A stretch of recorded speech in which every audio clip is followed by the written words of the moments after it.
Su anuncio de querer una relación abierta, precisamente en nuestra cena de aniversario, activó un protocolo. Presenté el divorcio, demostré que no era el padre biológico de su hijo, la desvinculé económicamente y obtuve una orden de restricción. La última imagen fue la de ella sollozando ante la puerta que ya no podía cruzar. Antes de continuar, si todavía no estás suscrito, no dudes en hacerlo, me ayuda a subir contenido diario. Soy ingeniero petrolero. Mi trabajo gira en torno a sistemas de presión, cálculos de estrés estructural y potenciales escenarios de explosión. Todos los días evalúo cuánto esfuerzo se necesita para que una tubería ceda, y cuáles son las señales previas a un colapso inminente. Sé identificar cuando algo está a punto de romperse, y aún así, no lo vi venir. 5 años. Ese fue el tiempo que Madison y yo llevábamos casados. 5 años que yo creía construidos sobre una sociedad sólida, equilibrada. No todo había sido perfecto, claro. En los últimos meses algo se había vuelto extraño. Ella estaba distante, pasaba más horas en su estudio de yoga, regresaba tarde, siempre cansada. Yo lo atribuí al estrés laboral. Madison ocupaba un puesto de gestión exigente. Yo, por mi parte, estaba trabajando jornadas interminables en un nuevo proyecto de perforación. Pensé que era una de esas etapas normales del matrimonio. Eso me dije. Por eso decidí organizar el aniversario perfecto. Reservé Jugos, el restaurante de carnes más exclusivo de la ciudad. Sala privada, menú especial, atención personalizada. Madison siempre decía que los hitos importantes debían celebrarse con toda la familia, así que invité a ambos lados. Incluso compré una pulsera de diamantes. La llevé en el bolsillo interno de la chaqueta durante todo el trayecto, tocándola de vez en cuando como si fuera un amuleto. El lugar estaba impecable. Luz de velas, manteles blancos, ese aroma inconfundible de carne añejada y dinero antiguo. Mis padres llegaron primero. Mi padre con su único traje bueno. Mi madre con el vestido que solo usa en bodas importantes. Llevan 34 años casados, fueron novios desde la secundaria. Todavía se toman de la mano en la mesa. Después llegó la madre de Madison, Linda, cubierta de joyas que valían más que mi camioneta. Detrás venía su hermano menor, sin despegar la vista del teléfono. Linda siempre me observó como si fuera algo temporal. Nunca suficientemente rico, nunca lo bastante impresionante. Pero yo pagué mis estudios solo y ahora gano 6 cifras, así que dejé de preocuparme por su opinión alrededor del segundo año de matrimonio. Madison llegó última. Ese debió ser el primer aviso. Ella nunca llega tarde. Estaba espectacular. Vestido negro, peinado impecable, maquillaje perfecto. Pero no me miró. Ni durante los aperitivos. Ni cuando brindaron por nosotros. Jugueteaba con la servilleta, revisaba su teléfono bajo la mesa. ¿Estás bien? Le susurré cuando Linda estaba ocupada sermoneando a mi padre sobre maridajes de vino. Sí, respondió, sonriendo sin que le llegara a los ojos. Solo estoy nerviosa. ¿Por qué? No respondió. Llegó la cena. Filetes, colas de langosta, puré de papas con trufa. Yo iba a la mitad de mi plato cuando Madison se levantó de golpe. El chirrido de la silla cortó todas las conversaciones. Necesito decir algo. Su voz fue demasiado fuerte. Todo se detuvo. Mi madre sonrió con ternura, pensando que se trataba de un discurso romántico. Linda adoptó una expresión satisfecha, como si ya supiera el final. Madison golpeó su copa con el tenedor. Le temblaba la mano. He estado pensando mucho últimamente, dijo. ¿Sobre quién soy? Sobre lo que necesito. Respiró hondo. No me miró. Te amo. De verdad. Pero necesito más que esto. Necesito libertad para descubrir quién soy realmente. Por un segundo pensé que iba a decir que dejaba su trabajo, que quería estudiar otra cosa, cambiar de vida. Quiero que abramos nuestro matrimonio. Las palabras quedaron suspendidas en el aire como el humo después de un disparo. Hay verdades que no se dicen para buscar acuerdo, sino para impedir cualquier posibilidad de marcha atrás. Esto es quien soy ahora, continuó, con la voz cada vez más firme. Necesito que lo entiendas. Mi madre hizo un ruido ahogado y mi padre tuvo que darle palmadas en la espalda. El vino le cayó por la barbilla. Linda empezó a aplaudir. Literalmente. Por fin. Exclamó. Llevo meses diciéndole que es demasiado joven para quedar atrapada en estructuras tradicionales. Tyler levantó la vista del teléfono, completamente desconcertado. Mi padre miró su plato como si ya no estuviera allí. Todos giraron hacia mí. Esperaban gritos, una escena, un colapso. Yo simplemente dejé el tenedor, me limpié la boca con la servilleta y me puse de pie despacio. Entiendo, dije. Una sola palabra. Saqué del bolsillo la caja de la pulsera y la dejé frente a Madison. No la abrí. No expliqué nada. Me di la vuelta y me fui. No hubo reclamos. No hubo preguntas. Solo silencio. Escuché a Linda decir algo a mis espaldas. Escuché a mi madre llorar. Escuché a Madison decir mi nombre una vez, con la voz quebrada. No me detuve. Subí a la camioneta y conduje. Las luces de la ciudad se volvieron borrosas. El teléfono empezó a sonar antes de llegar a la autopista. Madison. Mi madre. Mi padre. Madison otra vez. Los mensajes se acumulaban tan rápido que el teléfono vibraba sin parar. Lo apagué. Cuando llegué a casa era casi medianoche. Me quedé sentado en el garaje durante 20 minutos, escuchando el tic, tic, tic del metal enfriándose. Luego entré, serví 2 dedos de bourbon y me senté en el escritorio del despacho. A las 2:51 de la madrugada tenía 47 llamadas perdidas. No escuché ningún mensaje. Abrí el portátil y escribí 5 palabras en el buscador. Mejores abogados de divorcio cerca. No me tembló la mano. Cuando alguien pasa directamente del impacto a la acción, no es frialdad, es un límite que se activa. Leí reseñas, calificaciones del colegio de abogados, resultados de casos, testimonios. A las 6 de la mañana tenía una lista corta. A las 7 ya había elegido.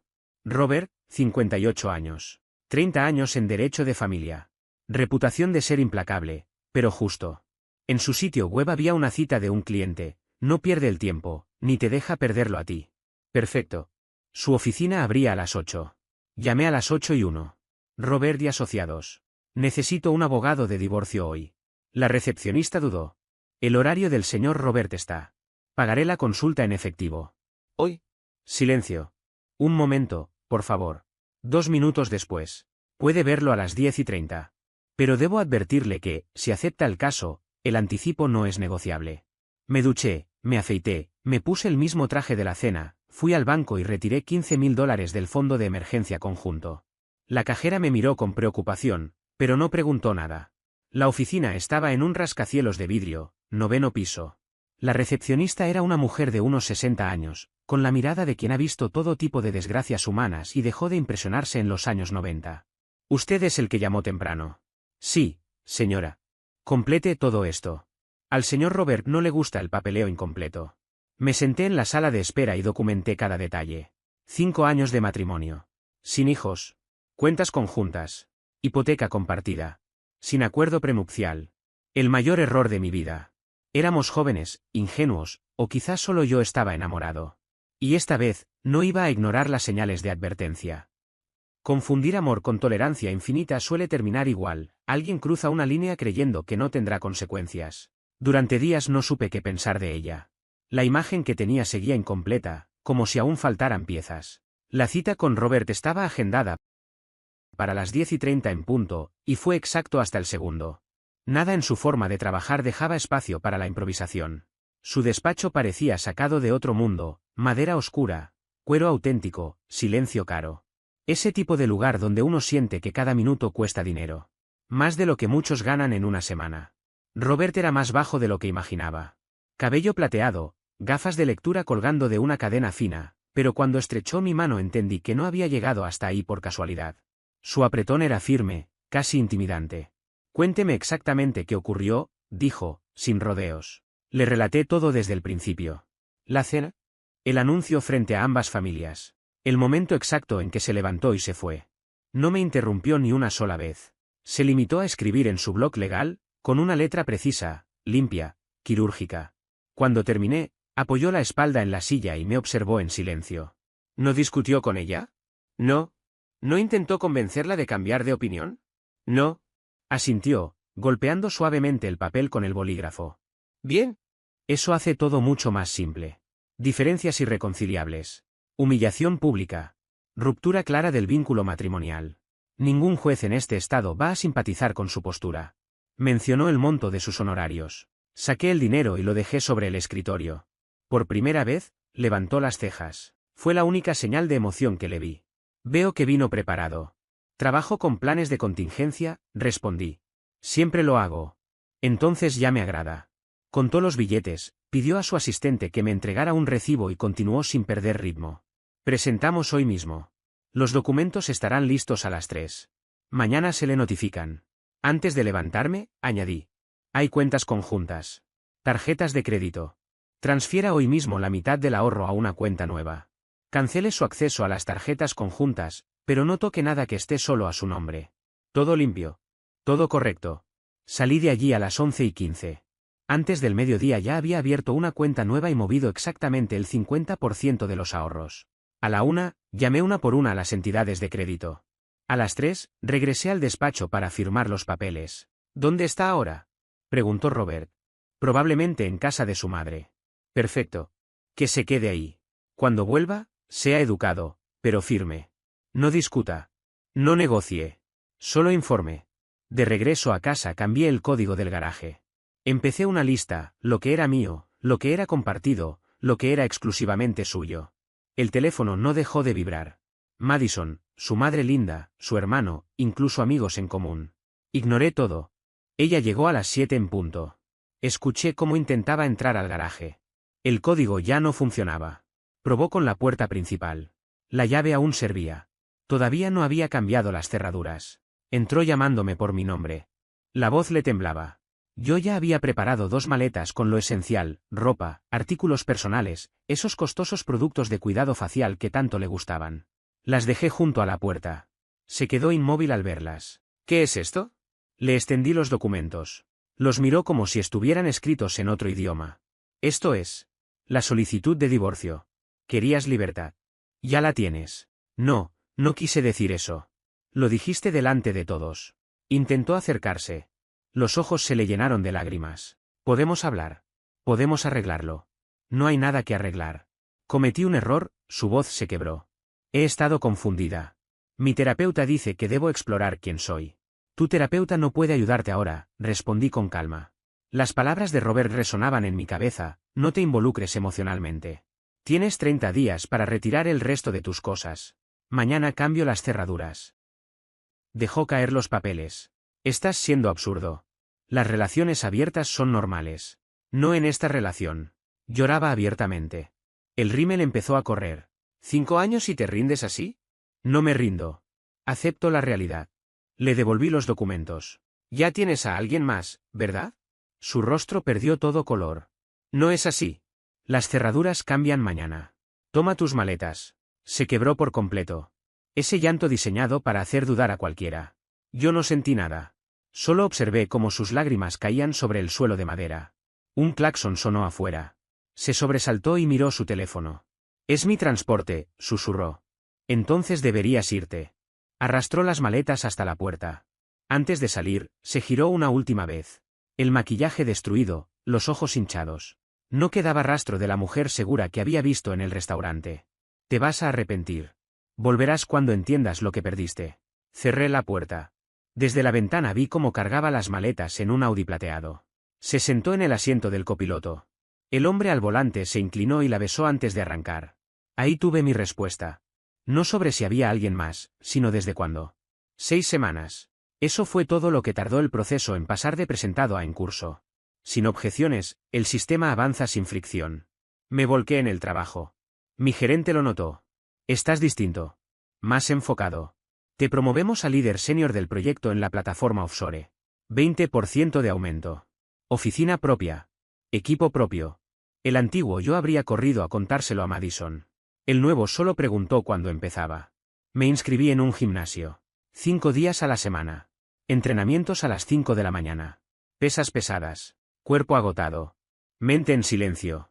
Los amigos también lo notaron. Intentaron presentarme, a la hermana de un compañero, a una conocida de un club de running. Agradecí y rechacé. No estaba roto. Solo reajustándome. La información, sin embargo, siempre encuentra su camino. Nuestro círculo era pequeño. Y los rumores vuelan. 2 semanas después, Jackson, un viejo conocido de la universidad, me escribió. Hermano, vi a Madison anoche en ese bar nuevo de la Quinta Avenida. Y supe que la historia aún no había terminado. El primer mensaje fue breve y directo, casi incómodo. Está muy encima de un chico joven. Pensé que debería saberlo. No respondí. No vi la necesidad. Ya había cerrado ese capítulo.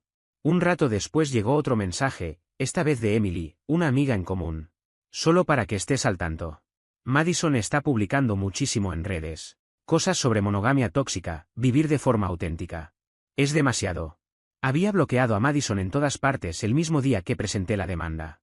No quería verla, no quería saber nada. Pero la curiosidad terminó ganando. Entré desde un navegador, sin iniciar sesión. 37 publicaciones en 6 semanas. Citas sobre libertad. Fotos en restaurantes de moda. Selfies de gimnasio. En varias imágenes aparecía el brazo de un hombre rodeándole el hombro, musculoso, claramente más joven, con una camiseta sin mangas que decía Beast Mode. El mensaje era siempre el mismo, solo cambiaban las palabras. Por fin viviendo mi verdad. Sin más jaulas. Eligiéndome a mí misma. Los comentarios estaban divididos. La mitad de sus amistades del estudio de yoga aplaudiéndola, celebrando cada frase. La otra mitad, nuestros amigos de verdad, en un silencio tan evidente que dolía. Su madre comentaba absolutamente todo. Tan orgullosa de ti, cariño. Cerré el navegador. No volví a mirar. El nombre del tipo era Tyler. Me enteré por Jackson, que lo supo por Emily, que lo escuchó de alguien del estudio de yoga de Madison.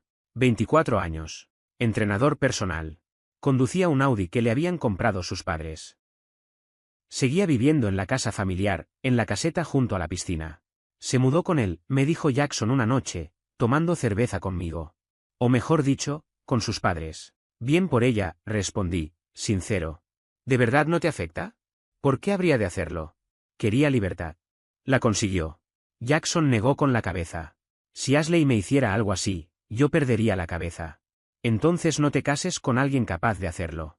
Mi vida se volvió simple. Trabajo, gimnasio, dormir. Sin drama. Sin dudas. Sin preguntarme dónde estaba o con quién. Sin medir cada palabra para evitar estallar una discusión.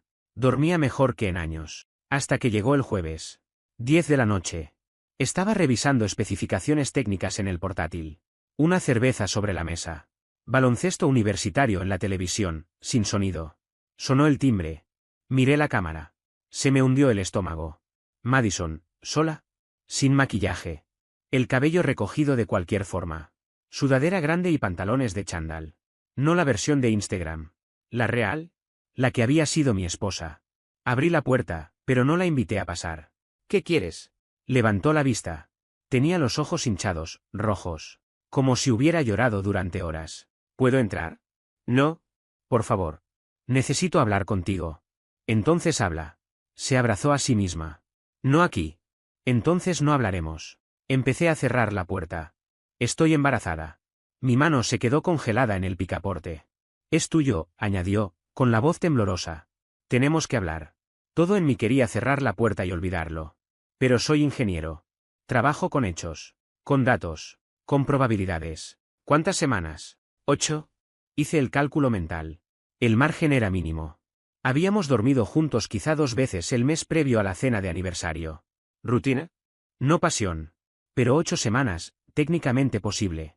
Bien, dije despacio. ¿Qué esperas de mí? Quiero que resolvamos esto.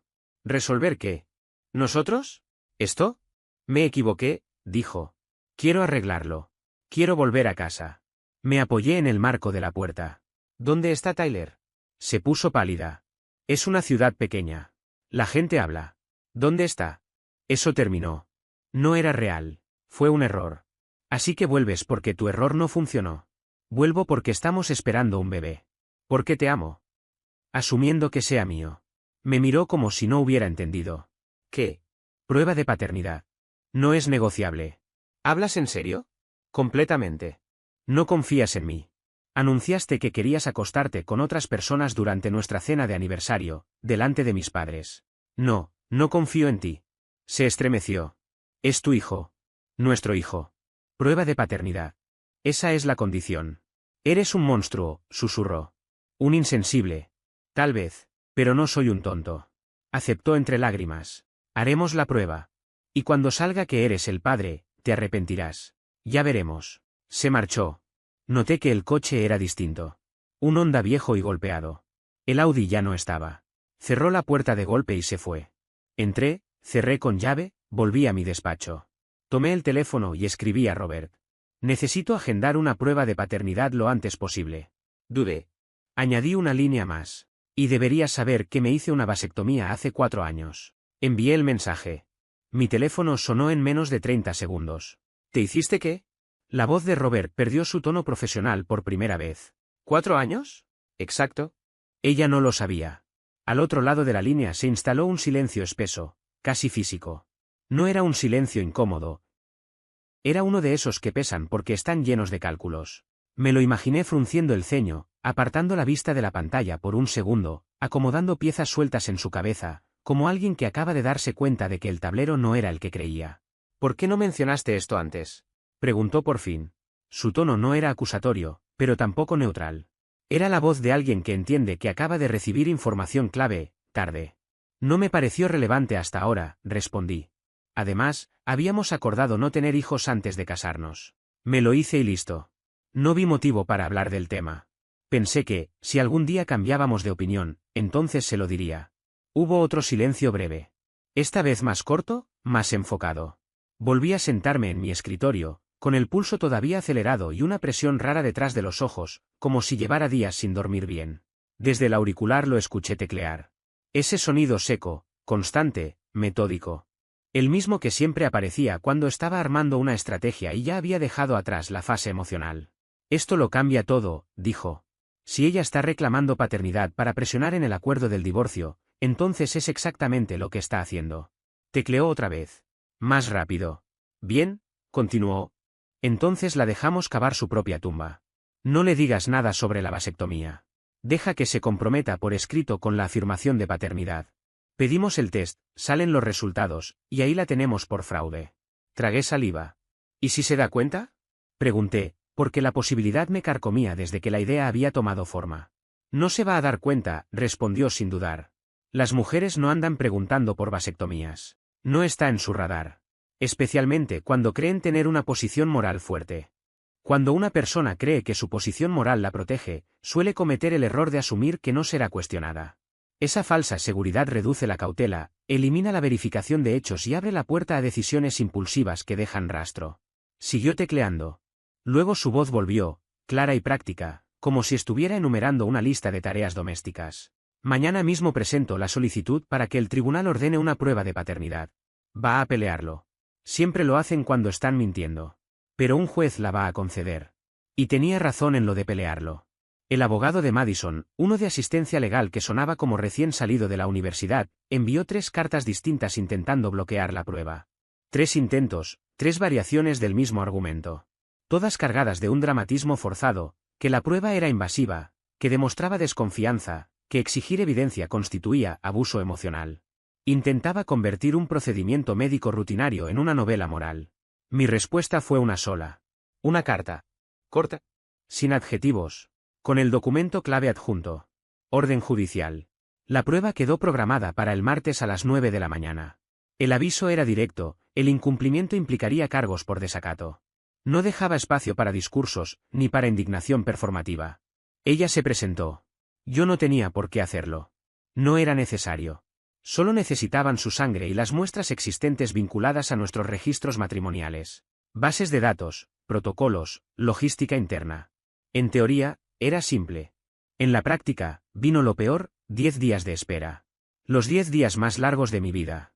Madison me escribió todos los días. Algunos días, 2 veces. Sus mensajes eran un péndulo emocional que se balanceaba entre amenaza y súplica, como si estuviera probando qué llave podía abrir una puerta que ya no controlaba.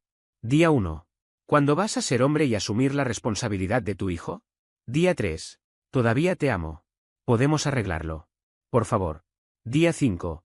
Estás cometiendo el peor error de tu vida. Día 7. El bebé pateó hoy. Nuestro bebé, y ni siquiera estás aquí. Día 9. Espero que puedas vivir contigo mismo. No respondí a ninguno. El silencio estratégico no es pasividad. Es una forma de control del entorno. Al no responder, se evita aportar información, se impide la manipulación emocional y se permite que la otra parte genere inconsistencias por sí misma. Robert había sido claro, el silencio era mi mejor arma. Deja que ella llene el vacío con su propia ansiedad. Deja que se contradiga, que se desgaste, que se hunda sola. Yo, mientras tanto, necesitaba mantener la cabeza ocupada. El trabajo me sostuvo. El proyecto offshore estaba en una fase crítica, jornadas de 12 horas, reuniones de emergencia, gestión de crisis, decisiones a contrarreloj. Y lo más irónico era que yo me había vuelto bueno en eso. Resultó que entrenarse en desastres personales te prepara bastante bien para resolver incendios profesionales. Llegó el día 10. Viernes por la tarde. Sonó el teléfono. Era Robert. Los resultados ya están, dijo. ¿Puedes estar en mi oficina en 1 hora? En 30 minutos, le respondí. Y fui más rápido, llegué en 25. La recepcionista me miró con algo que no supe identificar si era lástima o respeto. Tal vez una mezcla. La puerta del despacho de Robert estaba cerrada. Me senté en la sala de espera, y mi pierna empezó a temblar sola, sin permiso. Intenté detenerla. No pude. 4 años de preparación, comprimidos en un sobre. Ya puede pasar, anunció la recepcionista. Entré. Robert estaba junto a la ventana, con las manos en los bolsillos. Sobre el escritorio, un sobresellado, papel grueso, oficial. Todo en esa escena parecía deliberadamente lento, como si el aire se hubiera espesado. ¿Quieres que lo lea yo primero? Preguntó. No. Quiero verlo yo. Deslizó el sobre por el escritorio, sin dramatismo. Yo lo tomé. Noté el sello, el peso del papel. Mis manos ya no estaban firmes. Lo abrí. Salté el lenguaje legal, la terminología médica, los marcadores genéticos, todo ese ruido técnico. Fui directo a lo único que importaba. La línea final, en negrita. Probabilidad de paternidad, 0,00%. Lo leí 3 veces. 1, por incredulidad. 2, por necesidad. 3, por pura confirmación. Entonces me reí. No fue una risa histérica. No fue descontrol. Fue alivio. ¿Limpio? Cristalino. El primer alivio real que sentía en meses. La primera sonrisa auténtica en demasiado tiempo. Robert también sonrió, apenas. Bueno, ya está, dijo. Sí, respondí, dejando el papel sobre el escritorio. Ya está. Las conclusiones sólidas no se celebran con exaltación, sino con certeza. Cuando los datos eliminan la incertidumbre, la emoción deja de ser necesaria, la realidad ya quedó establecida. Su tono volvió a ser el de siempre, el de quien ya está pensando 2 pasos adelante. Ahora tenemos que informar al abogado de ella. Ya programé una mediación para el lunes. Va a venir con su abogado. Probablemente con su madre también. Ese tipo de personas casi siempre trae público. Perfecto, dije. Quiero testigos. El lunes llegó. Sala de conferencias de Robert, mesa de vidrio, sillas de cuero, persianas venecianas cortando la luz de la tarde en franjas. Un lugar diseñado para que todo se sienta frío y definitivo. Madison entró con su abogado de asistencia legal. Un chico. No debía tener más de 26 años. Traje barato, energía nerviosa, mirada de quien todavía cree que la justicia se inclina por la indignación. Y con ellos venía Linda. Vestida como si fuera a un club de campo, no a una mediación. Peinado impecable. Postura de superioridad automática. Madison se veía mal. 5 meses de embarazo, ojeras marcadas, el cabello ya no tan perfecto como en sus fotos. No me miró. Ni una vez. Se sentó y mantuvo la vista baja. Como si evitar mis ojos pudiera cambiar la realidad. Robert abrió una carpeta y colocó los resultados en el centro de la mesa, boca abajo. Luego habló con una calma que sonaba a advertencia. Antes de comenzar, quiero recordar que esta es una mediación cerrada. Lo que se diga aquí, se queda aquí. Después giró la cabeza hacia Madison, con precisión quirúrgica. Señorita Collins, usted ha afirmado repetidamente que mi cliente es el padre biológico de su hijo no nacido. ¿Sigue sosteniendo esa postura? Su abogado se inclinó y le susurró algo al oído. Ella tragó saliva. Sí, respondió Madison, con una voz pequeña. ¿Está segura? Sí. ¿Está dispuesta a afirmarlo bajo pena de perjurio? ¿Qué es esto? Interrumpió Linda, indignada. Claro que está segura. Estaban casados. Robert no discutió. No levantó la voz. Solo giró el documento. ¿Lo volteó? El silencio fue absoluto. La cara de Madison pasó de pálida a blanca, y luego a un tono verdoso, como si el cuerpo intentara rechazar la información. Su abogado se inclinó para leer. Se quedó inmóvil. Yo veía cómo su seguridad se le desarmaba, pieza por pieza. Linda estiró la mano y le arrebató el papel. Esto está mal, dijo. Esto tiene que estar mal. Hagan otra prueba. La prueba es concluyente, respondió Robert.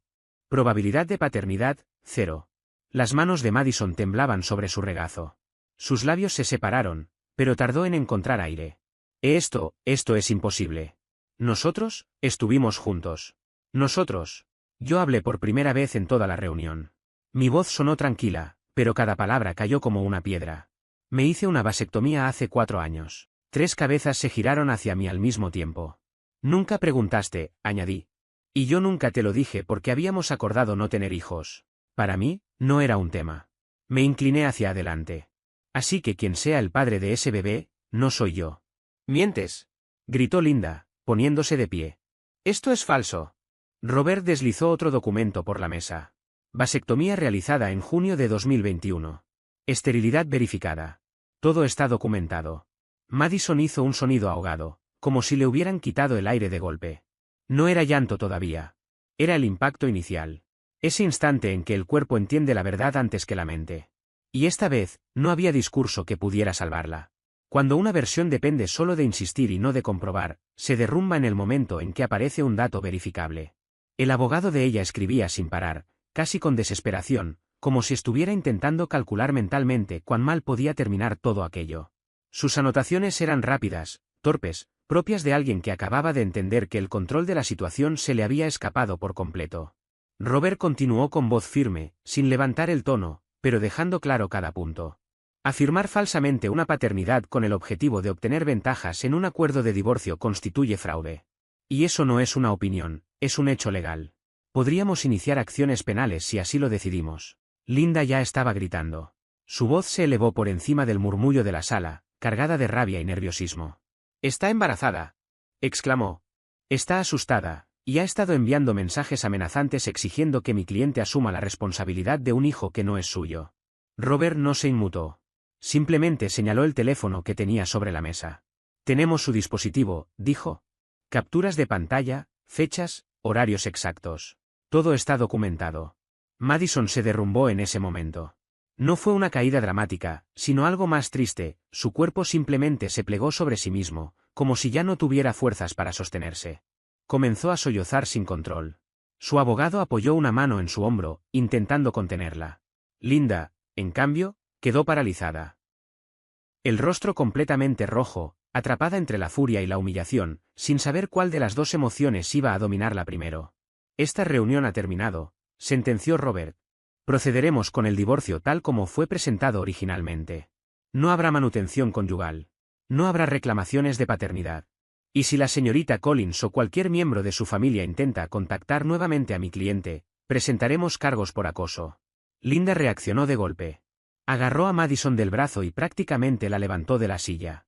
El abogado de ella recogió sus papeles con manos temblorosas. Se dirigieron a la puerta en silencio, salvo por el siseo venenoso que escuché justo antes de que salieran. —Eres una tonta —murmuró Linda. —Arruinaste todo. La puerta se cerró detrás de ellos. Nos recostamos en las sillas. Robert soltó el aire lentamente. —Bueno —dijo—, eso fue satisfactorio. No tuve tiempo de responder. Mi teléfono vibró en el bolsillo. Número desconocido. Un mensaje de texto.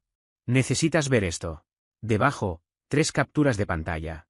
Era una conversación de mensajes. En la parte superior aparecía el nombre de Madison.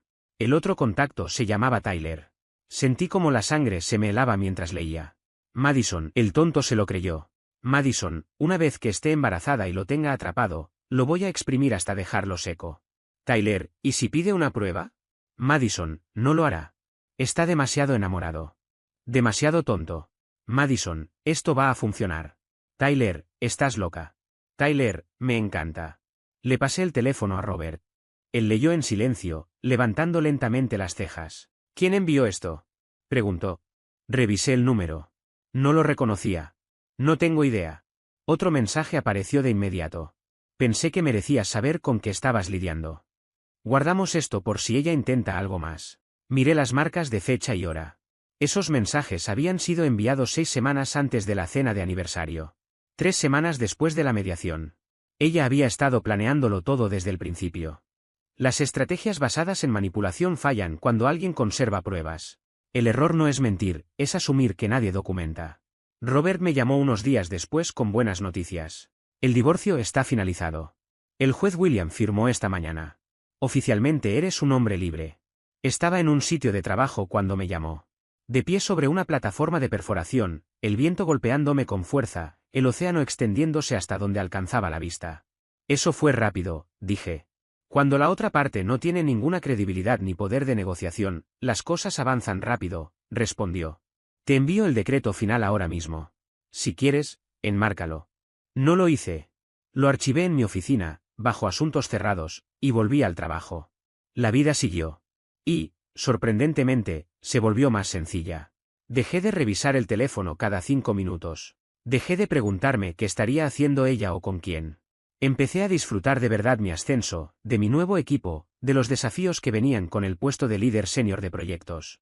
Emily me enviaba actualizaciones que yo no pedía, pero que igual leía. Tyler la dejó. Al parecer, cuando se enteró del intento de fraude por embarazo, no quiso saber nada más de ella. Fue desalojada. Linda dejó de pagarle el alquiler cuando descubrió la falsa reclamación de paternidad.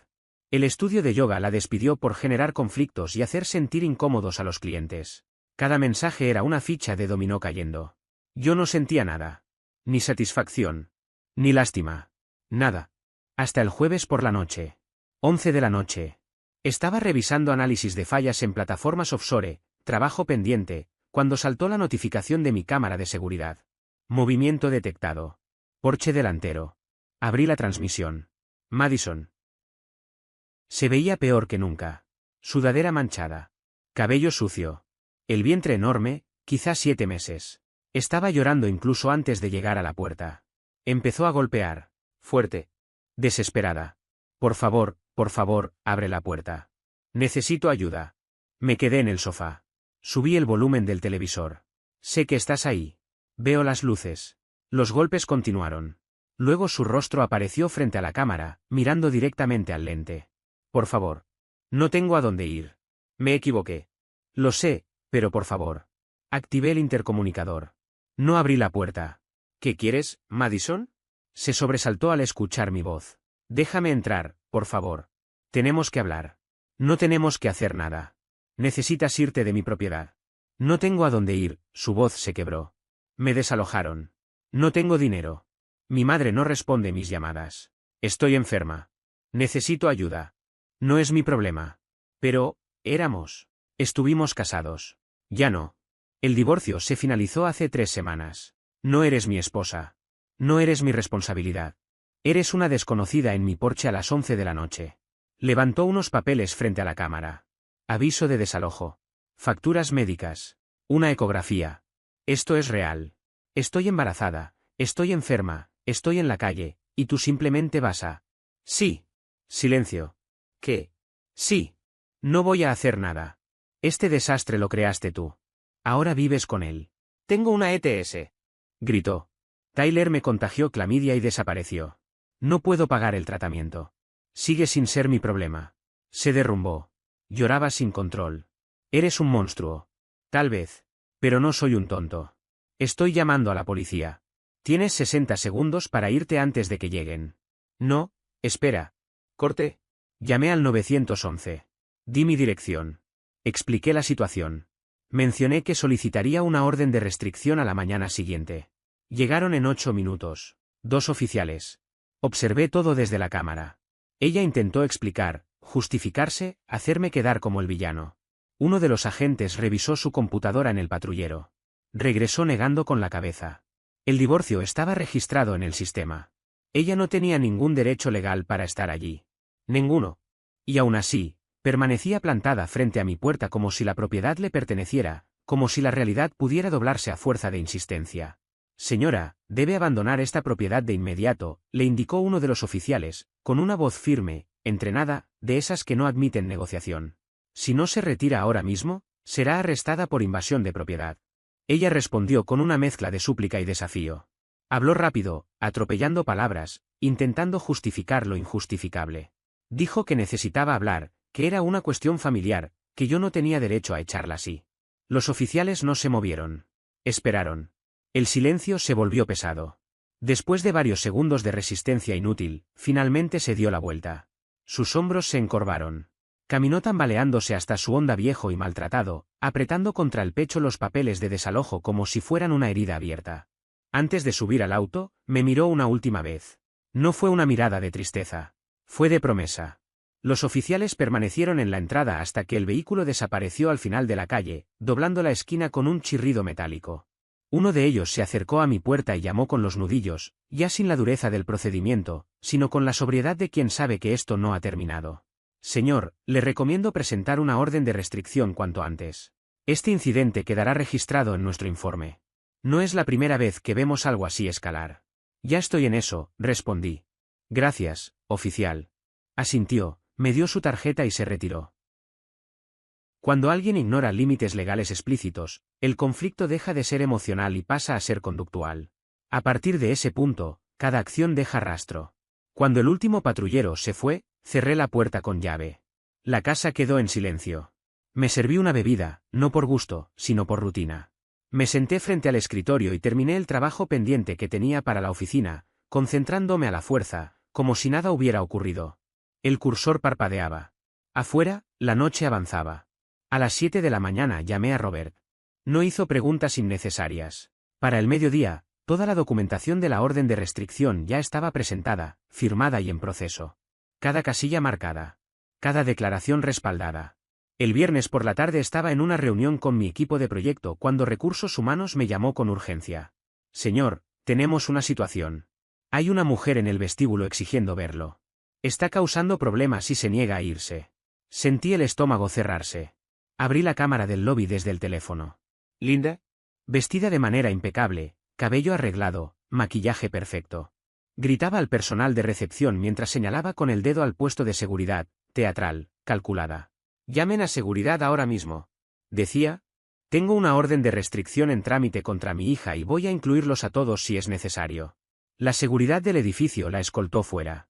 Mientras la sacaban, gritaba sobre valores familiares, sobre responsabilidad, sobre qué clase de hombre abandona a una mujer embarazada. Lo hacía lo suficientemente fuerte como para que medio piso escuchara. Algunas cabezas se asomaron desde los cubículos. Nadie dijo nada. Después de eso, mi jefe pasó por mi escritorio. ¿Todo bien? Drama con mi exesposa. Ya está controlado. Asintió con seriedad, evaluándome. No podemos permitir ese tipo de interrupciones. Por cierto, desde tu divorcio tu rendimiento ha sido excelente. Sea lo que sea que estés haciendo, sigue así. Me quedé trabajando hasta tarde. No quería llegar a casa. Salí de la oficina a las 8 de la noche, manejé entre el tráfico pensando en el fin de semana. Tal vez sacaría el bote. El clima prometía ser perfecto. Necesitaba aire. Cuando entré en mi driveway, me quedé inmóvil. Mi porche parecía el epicentro de una explosión de papel. Facturas médicas esparcidas por todas partes. Avisos de desalojo, cartas de cobranza, recibos de farmacia, fotos de ultrasonido. Todo desordenado, revuelto, como si alguien hubiera querido cubrir cada centímetro con culpa, con vergüenza ajena. En medio del caos, sostenida con una piedra, había una nota escrita a mano en papel rosa. Bajé del camión, subí los escalones y la tomé. Esto lo hiciste tú. Todos sabrán qué clase de monstruo eres. El teléfono sonó de inmediato. Robert. Tenemos que hablar. Ella presentó una demanda civil contra ti. Daño emocional, abandono, daño psicológico intencional. Su nuevo abogado cree que tienen un caso. Miré el desastre frente a mí, la nota todavía en la mano. Y además, continuó, está hablando de ti en redes sociales. No te menciona directamente, pero deja claro a quién se refiere. Está recibiendo mucha simpatía. Está ganando tracción. Me agaché y empecé a juntar los papeles, uno por uno. ¿Pruebas?, murmuré. ¿Exacto? ¿Qué tan mal está? Pregunté. Lo suficiente como para que lo veas con tus propios ojos. Te envío capturas ahora mismo. El teléfono vibró. 7 imágenes. Publicaciones de Instagram. Rants en Facebook. Vídeos de TikTok llorando, hablando de haber sido abandonada durante el embarazo, de hombres que usan y desechan mujeres, de abuso narcisista. Los comentarios eran cientos. Mujeres apoyándola, insultándome sin saber nada. Alguien había encontrado mi perfil de LinkedIn y lo había compartido. Mi correo laboral probablemente ya estaba saturado. Las redes no validan hechos. Validan emociones. Y una vez que una historia entra en ese circuito, solo la evidencia documentada puede cerrarla. ¿Qué hacemos?, pregunté. El lunes por la mañana vamos a la guerra. 9 en punto. En mi oficina. El lunes, Robert fue directo al grano. Primero, la demanda no vale nada. El daño emocional requiere conducta extrema y escandalosa. Divorciarse después de que tu esposa exigiera públicamente un matrimonio abierto no cumple ese estándar. Tenía documentos desplegados por todo el escritorio. Pero no vamos a defendernos, continuó. Vamos a terminar con esto. Deslizó una carpeta hacia mí. La audiencia es el miércoles. Su abogado de asistencia legal intentará argumentar que la manipulaste, que sabías de su proceso de exploración personal y lo incentivaste para luego usarlo en su contra. Eso es absurdo. Es desesperación. Abrió otra carpeta. Tenemos el vídeo de seguridad del restaurante. Toda la cena. Su anuncio. Tu salida silenciosa. Todo con fecha y hora. Jackson guardó el archivo. Le debía un favor al gerente. Pasó la página. También tenemos sus mensajes de texto, los que envió después de presentar la demanda. Amenazas, intento de fraude de paternidad, capturas de su conversación con Tyler. ¿Y las redes sociales? Lo mejor del caso. 2 semanas antes de la cena, ella empezó a hablar del matrimonio abierto como si hubiera sido idea tuya. Publicó que por fin tenía permiso para explorar. Podemos demostrar que esto fue premeditado. Y que luego intentó atraparte con un embarazo falso. El miércoles llegó. Sala pequeña, paneles de madera, luces fluorescentes que no perdonaban. El juez William, de unos 50 años, expresión severa, gafas de lectura apoyadas en la punta de la nariz. Madison apareció con la imagen perfecta de víctima. Vestido sencillo, maquillaje mínimo, el vientre bien visible. Su abogado la había preparado bien. El caso duró 43 minutos. Su abogado comenzó pintándome como controlador y manipulador. Aseguró que yo había presionado emocionalmente a Madison para aceptar el matrimonio abierto y luego la abandoné cuando quedó embarazada.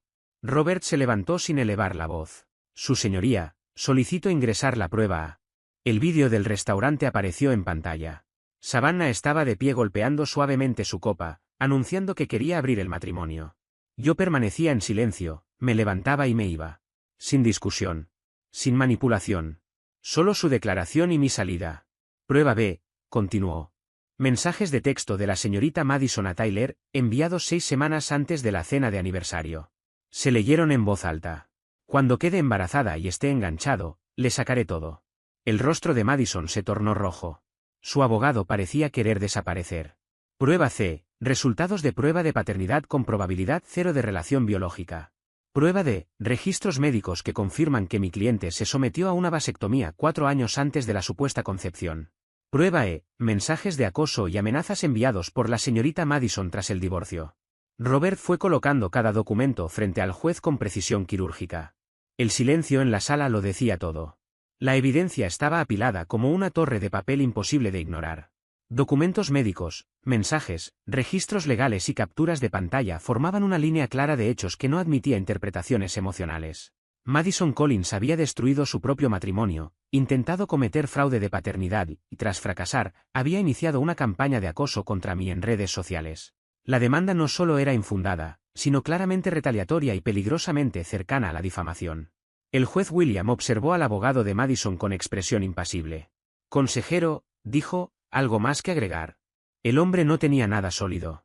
Balbuceó argumentos vagos sobre angustia emocional, mencionó hormonas del embarazo, habló de dinámicas matrimoniales complejas. Nada de eso resistía el peso de las pruebas.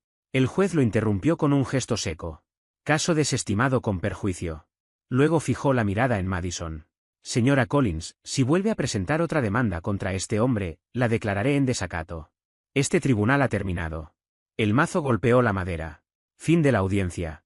Madison permaneció inmóvil en su asiento. Su abogado cerró el maletín con rapidez, sin mirarme. Yo salí de la sala sin volver la cabeza, aunque sabía que aquello no había terminado del todo. Esa misma noche hice una única publicación en redes sociales. Solo una. Sin dramatismo. Sin adjetivos. Directa, clínica, respaldada por hechos. Dado que mi nombre está siendo discutido públicamente, aquí están los hechos. En nuestra cena de aniversario, frente a ambas familias, se me pidió abrir el matrimonio.